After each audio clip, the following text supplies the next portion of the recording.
Bien, vamos a iniciar con los temas de este bloque. Bienvenidos a la materia de Química Analítica 2. En esta ocasión nosotros vamos a hablar un poquito acerca de los análisis instrumentales.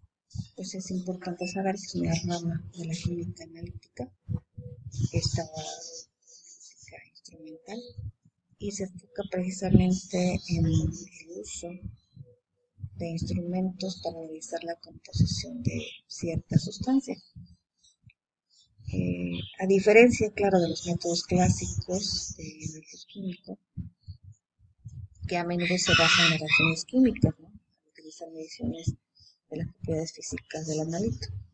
Entonces, nosotros vamos a estar viendo palabras importantes como instrumentación analítica, análisis instrumental, espectrofotografía, cromatografía,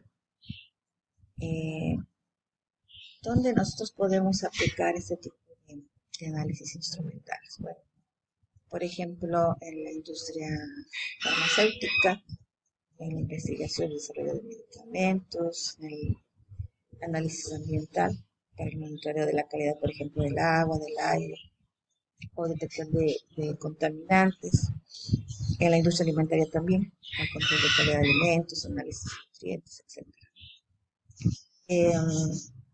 En la ciencia forense también se puede ocupar para la identificación de sustancias, como análisis de evidencias, ¿no? También el control de la calidad de la industria química, como el aseguramiento de la calidad de los productos y de los procesos. Hay varias técnicas instrumentales que vamos a ir viendo. Dentro de las más importantes es la fotografía de masas, la cromatografía de gases, la cromatografía líquida de alta resolución, espectroscopía de absorción atómica, espectrofotometría también, resonancia magnética, etc. Entonces vamos a estar viendo algunos métodos analíticos, tenemos que poder ver todos. Y bueno, esta es una pequeña introducción hacia esta materia. Mi nombre es María de Valle Esperanza, yo voy a estar trabajando desde aquí con ustedes. Y vamos a ver ahorita las generalidades del análisis instrumental. ¿Okay? Bueno, vamos a dar ya hablamos un poquito acerca de la analítica. Vamos a ver que, como siempre, una muestra llamada también analito. Esta va a sufrir ciertos procesos, por ejemplo, la separación. Y también vamos a ver a cuantificar o a cualificar qué tanto tenemos de ciertas sustancias dentro de esta muestra. Por ejemplo, la identificación. Entonces, dentro de la separación, la identificación, vamos a ver los componentes. Y la determinación, pues nos va a decir qué cantidad tenemos presente en esta muestra de ciertas sustancias. ¿Okay? Bien. En la química analítica, vamos a ver, nosotros ya hemos visto en la introducción que vimos en el semestre pasado, que la química analítica se divide en análisis cuantitativo y en análisis cualitativo, dentro de cual el cualitativo nos da la identidad química de la especie en una muestra, identifica qué componentes, como ya lo mencioné, qué componentes constituyen esta muestra, y podemos utilizar diferentes métodos, por ejemplo la de infrarrojo, espectroscopía de gas, etc. En el análisis cuantitativo, este nos va a indicar qué cantidad hay presente en una muestra, qué especies están presentes y qué cantidad hay. Por eso dice que determina la cantidad de uno o varios de los componentes dentro de la muestra. Entonces, estos dos son importantes y ya ustedes ya estudiaron cuál es el análisis, la química analítica 1, donde ustedes por medio de las reacciones podían identificar qué componentes estaban presentes en la muestra y a su vez también cuantificar, ¿sí? Cuando sean las titulaciones, por ejemplo, Dicen, bueno, ok, tengo tanto de esto, mediante esta titulación yo puedo determinar qué compuestos o qué componentes están en mi muestra contenidos y qué cantidad al hacer los cálculos, ¿no?, correspondientes. Bien, bueno, aquí tenemos, ya hemos visto también en química analítica, algunas ciencias que pertenecen o que también tienen uso de la química analítica, por ejemplo, la biología, la química general, de manera general, si estamos hablando de inorgánica, orgánica, etcétera. En la física, en la ingeniería civil también, en la mecánica, en la eléctrica, en la medicina definitivamente, en la ciencia de los materiales también, que es en la metalurgia, polímeros, estados sólidos, etcétera. En las ciencias sociales también, como lo mencionamos hace un momento también, por ejemplo, la arqueología, la antropología, la parte forense, que es la que les mencionaba. En la agricultura también tiene presencia la química analítica en la agricultura, en la medicina veterinaria, en la ciencia de los alimentos, etcétera, ¿no? También tenemos presencia en la geología y en la ciencia ambiental, ¿no? Por ejemplo, aquí, bueno, las letras blancas nos dicen la determinación y tratamiento de aguas, la calidad y tratamiento de aguas, puede ser aguas residuales, etcétera. Entonces podemos darnos cuenta y algunos de ustedes tal vez trabajan en ciertas áreas que tienen que ver con las ciencias químicas y que de alguna manera u otra también han utilizado estos métodos, ¿no? O han utilizado, están en esas áreas y han utilizado ciertas técnicas. Bueno, vamos a ver que también en la química analítica hay métodos clásicos y bueno, se dividen en los métodos instrumentales, que es algo de lo que nosotros vamos a ver. En los métodos clásicos hemos utilizado a lo mejor volumetría, gravimetría, que nos permiten igual mediante ciertas gráficas conocer, ¿no?, como el comportamiento de nuestro analito. Y en los métodos instrumentales, pues están los otros espectroscópicos, la absorción molecular, la emisión atómica, etcétera. ¿Okay? Bueno, pasos en un análisis cuantitativo. Entonces, primero es importante conocer nuestra muestra para poder nosotros seleccionar un método adecuado. Eso es bien importante en la práctica, ¿no? Que dependiendo de lo que ustedes quieren conocer, quieren saber, hay que seleccionar el método que sea adecuado para su muestra. Obtención de la muestra. Esta parte también es importante, cómo se va a muestrear, es importante cómo van a mostrar ustedes cómo van a obtener esa muestra, ¿no? Es importante, como nosotros tenemos ciertas condiciones que debe tener la muestra, ¿no?, para la obtención. Y claro está, en la actualidad sabemos que hay normas que nos permiten hacer ese muestra, ¿no? Posteriormente, ¿es soluble la muestra? Tenemos que preguntarnos si esta muestra es soluble. Si es soluble, entonces es medible la propiedad. Si no, hay que llevar a cabo la disolución química. Es decir, que tenemos que buscar un método para poder tener nuestra muestra de manera soluble que nos permita hacer el análisis correspondiente, ¿no? Posteriormente, estimar la confiabilidad de los resultados. Perdón, no es cierto.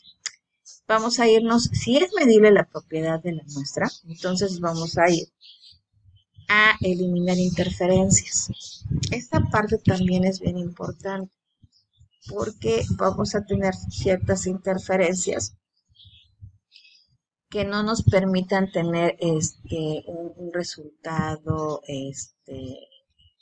adecuado, ¿no? Y eso también tenemos que tomar en cuenta. Entonces, vamos a ver aquellas interferencias que puedan tener directamente efecto en nuestra sustancia, distinta de lo que estamos, de lo que realmente queremos en nuestro analito. No sé si me explico aquí.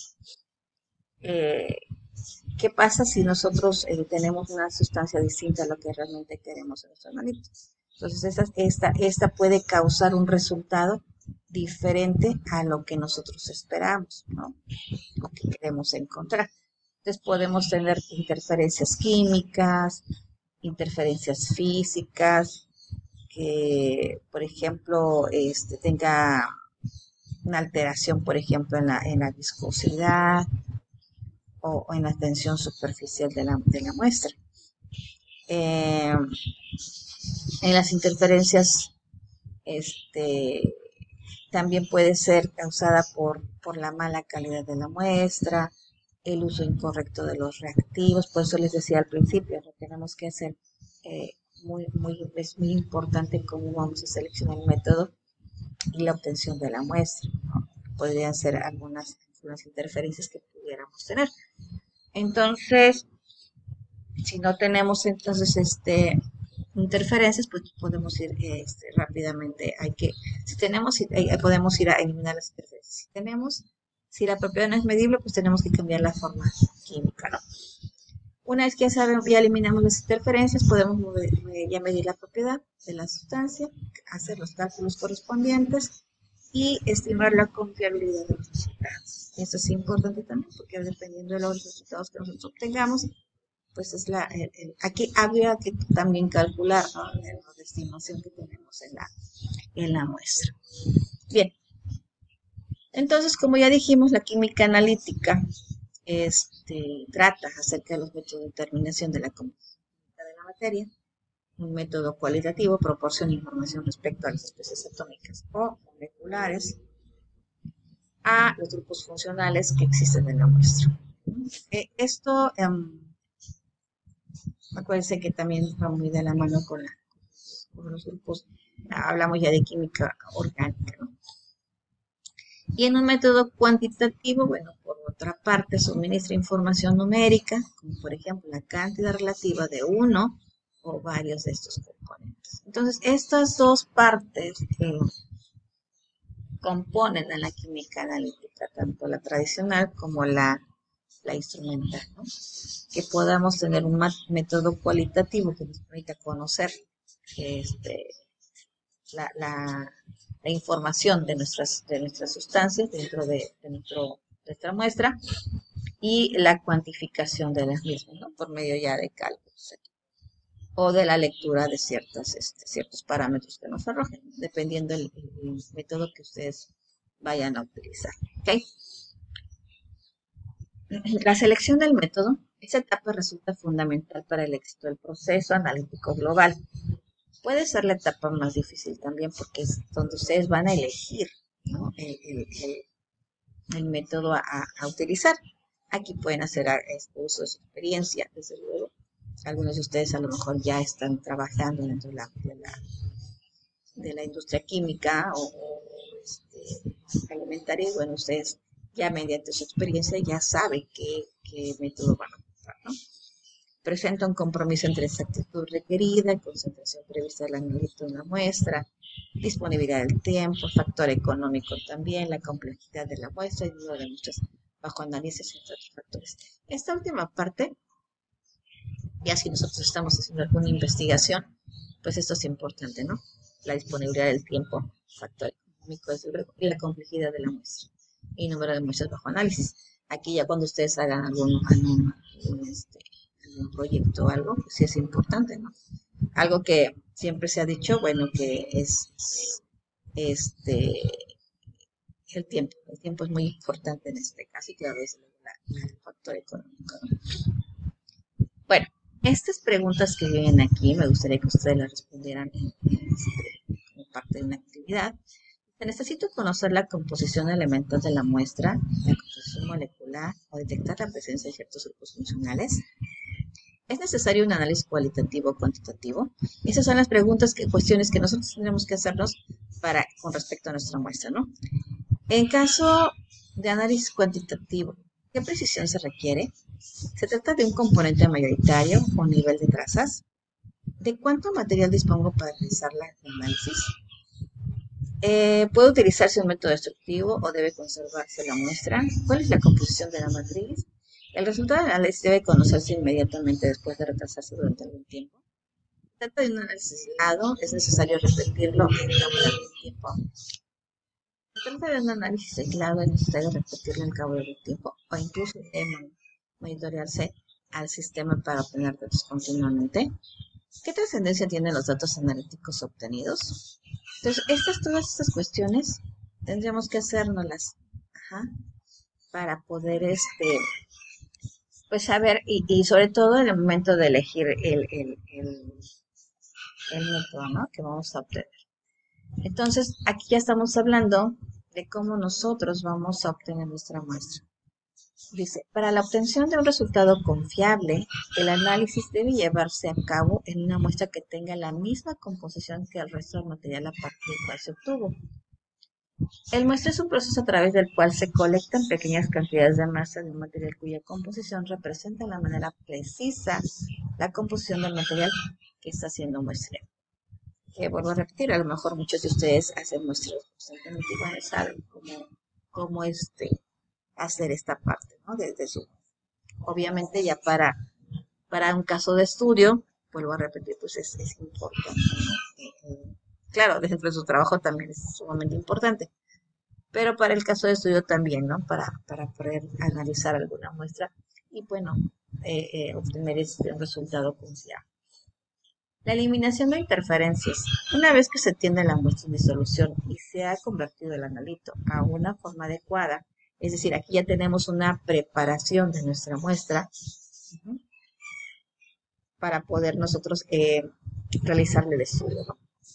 Dice, a una forma adecuada para ser medido. El paso siguiente es eliminar todas aquellas sustancias de la muestra que puedan interferir en las mediciones. Aquí ustedes a lo mejor hacen un lavado de la muestra, no sé, hacen varias técnicas que pudieran realizar para poder tener una muestra confiable, ¿no?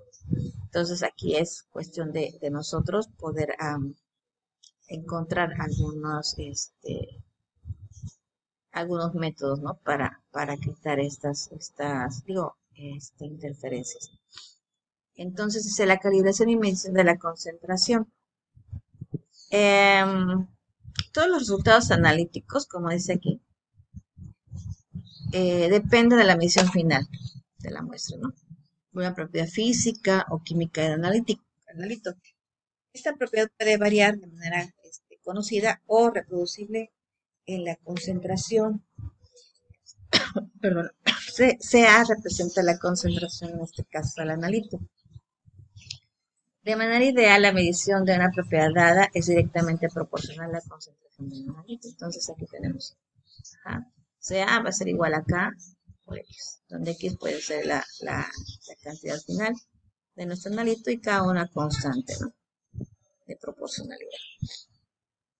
Entonces aquí, bueno, ya nosotros podemos calcular los resultados, podemos obtener una lectura a lo mejor a partir del equipo, conectarla a nuestro monitor y podemos obtener resultados de gráficos, los cuales, bueno, nos corresponden hacer la interpretación de los mismos o en su defecto hacer los cálculos analíticos que nos permiten también obtener e interpretar el resultado obtenido. ¿Okay?